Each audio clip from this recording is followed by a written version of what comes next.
നമസ്കാരം. മലയാളി വാർത്തയിലേക്ക് സ്വാഗതം. ഇന്ത്യൻ പ്രധാനമന്ത്രി നരേന്ദ്രമോദിയുടെ രണ്ടാം ഇസ്രായേൽ സന്ദർശനം പുരോഗമിക്കുകയാണ്.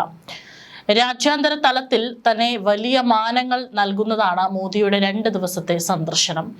ഇസ്രായേൽ എത്തിയ മോദിക്ക് പ്രതീക്ഷിച്ചതിലും അപ്പുറത്തെ വരവേൽപ്പാണ് ലഭിച്ചത്. ഇത് ഓരോ ഭാരതീയനും ഏറെ അഭിമാനം നിറഞ്ഞ നിമിഷം കൂടിയാണ്.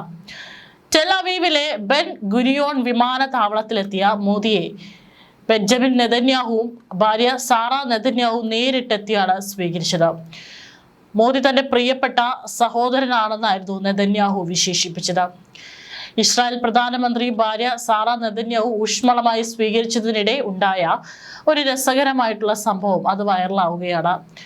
പ്രധാനമന്ത്രി മോദിയുടെ പോക്കറ്റ് സ്ക്വയറിന്റെ നിറം ഭാര്യ സാറ നെതന്യാഹുവിന്റെ വസ്ത്രവുമായി പൊരുത്തപ്പെടുന്നുണ്ടെന്ന് പ്രധാനമന്ത്രി നെതന്യാഹു തന്നെ ചൂണ്ടിക്കാട്ടുന്നതാണ് ദൃശ്യങ്ങളിൽ. ഇത് കാവി നിറമാണെന്ന് മോദി ഇവരെ അറിയിച്ചു. പരമ്പരാഗത ഇന്ത്യൻ വസ്ത്രത്തിലാണ് മോദി ഇസ്രായേലിൽ എത്തിയത്. സാറ നെതന്യാഹു ഒരു കാവി നിറത്തിലുള്ള പാൻസ്യൂട്ട് ധരിച്ചു.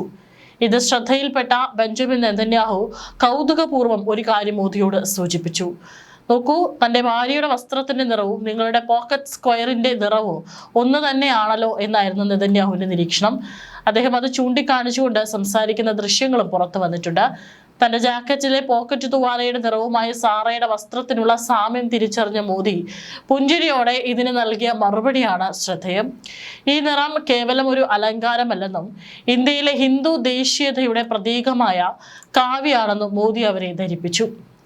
ഇന്ത്യയുടെ വികാരവും സംസ്കാരവും ഉൾക്കൊള്ളുന്ന നിറം സാറ നെതന്യാഹു തിരഞ്ഞെടുത്തത് ഇരു രാജ്യങ്ങളും തമ്മിലുള്ള ആത്മബന്ധത്തിന്റെ തെളിവായി സൈബർ ലോകവും ഏറ്റെടുത്തു കഴിഞ്ഞു.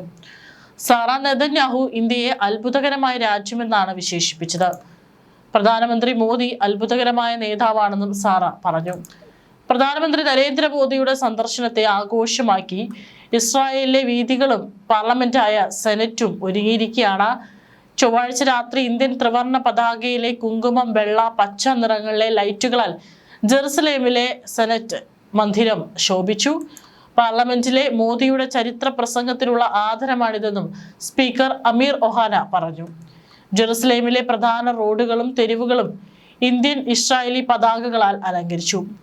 ജെറുസലേം പോസ്റ്റ് അടക്കം മാധ്യമങ്ങളും മോദിയുടെ വരവ് ആഘോഷമാക്കി. ഹിന്ദിയിൽ സ്വാഗതം, ജെറുസലേമിലേക്കും നെസറ്റിലേക്കും സ്വാഗതം എന്നും സ്പീക്കർ അമീർ ഒഹാന ഹിന്ദിയിൽ മോദിയെ വരവേറ്റുകൊണ്ട് പറഞ്ഞു.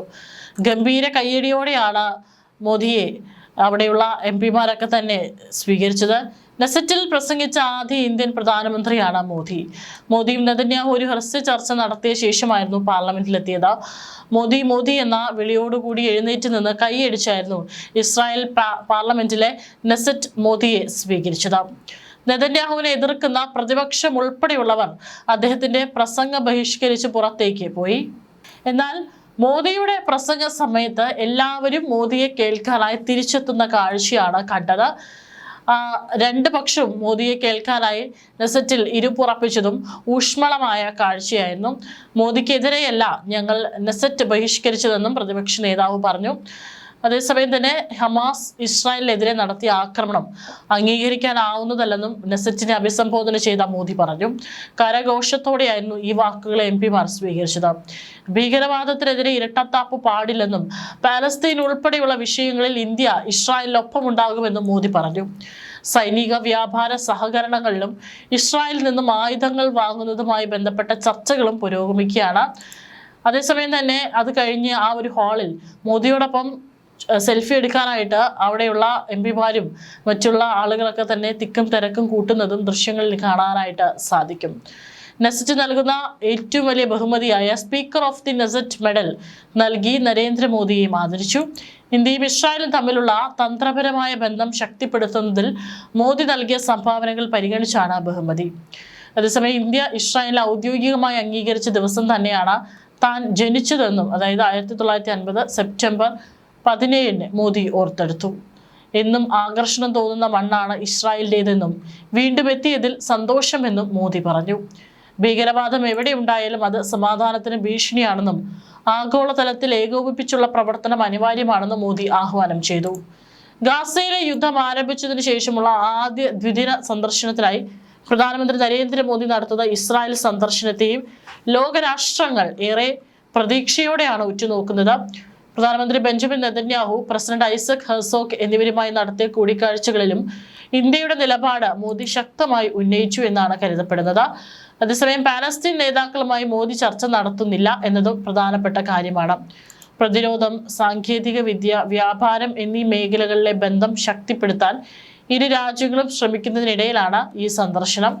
ഒരു ദശാബ്ദത്തിലേറെ മുമ്പ് മോദി അധികാരത്തിൽ വന്നതിന് ശേഷം ഇരു രാജ്യങ്ങളും തമ്മിലുള്ള ബന്ധം വലിയ തോതിൽ പുരോഗമിച്ചിരുന്നു. 2017 ഇസ്രായേൽ സന്ദർശിക്കുന്ന ആദ്യ ഇന്ത്യൻ പ്രധാനമന്ത്രിയായി മോദി മാറി. ഈ യാത്രാബന്ധത്തിലെ ഒരു വഴിത്തിരിവായി വ്യാപകമായി വിലയിരുത്തപ്പെട്ടിരുന്നു. ഭീകരവാദത്തിനെതിരെയും പ്രതിരോധത്തിലും ഇരു രാജ്യങ്ങളും സഹകരിച്ച് പ്രവർത്തിക്കുന്നു. ഇസ്രായേലിന്റെ ആയുധങ്ങൾ ഏറ്റവും കൂടുതൽ വാങ്ങുന്ന രാജ്യങ്ങളിൽ ഒന്നാണ് ഇന്ത്യ.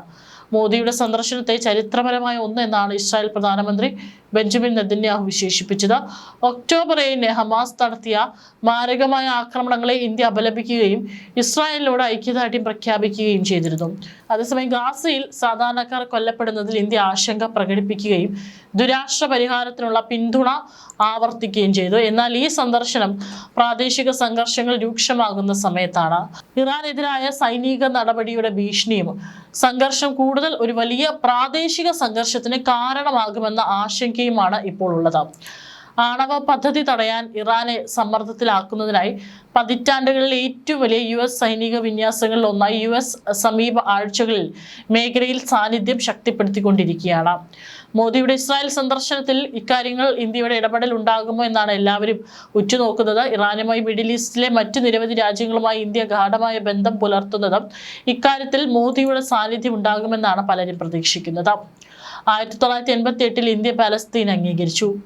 ഇസ്രായേലിൽ എത്തിയ മോദിയെ ബെൻ ഗുരിയോൺ വിമാനത്താവളത്തിലാണ് എത്തിയ നെതന്യാഹു നേരിട്ട് സ്വീകരിച്ചത്.